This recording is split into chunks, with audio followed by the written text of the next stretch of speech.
یەکێک لەو هونەرمەندانەی کە جێپەنجەی لە ناو هونەر و موزیکی کوردیدا دیارەوە هەمیشە هەوڵی نوێگەری داوە، هونەرمەندێکە کە ئەویش سەید ئەحمەد ڕەواندوزیە کە یەکێک لە هونەرمەند و میوزیسیانە دیارەکانە. لە ئێستادا مەراسیمێکی ڕێز لێنان ساسکرا بۆ ئەوەی کە ڕێز لە ئەزمون و کارەکانی ئەم هونەرمەندە بگیرێت.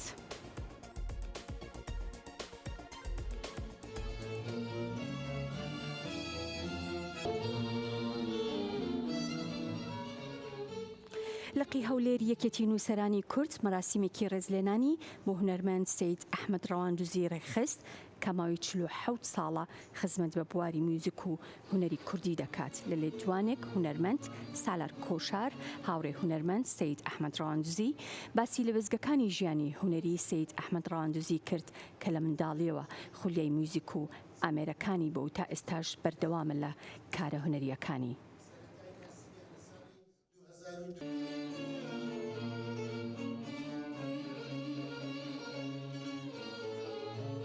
یعنی با بڵین یەک دنیا ئاواز و موسیقای سەرانی کورد بۆ کۆڕە جوانە کە لە باڵ کۆڕە ڕۆشنبیری و ئەدەبیەکانی ئەم جۆرە مەراسیمانە زۆر پێویستە بۆ هونەرمەندانی بە ئەزمون و تێکڕای هونەرمەندان.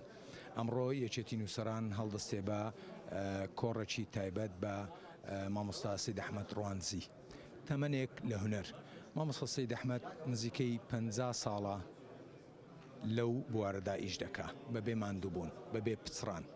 ئەوە بەڕاستی شایەنیەوەیە کە پەیکەری بۆ دروست بکرێ.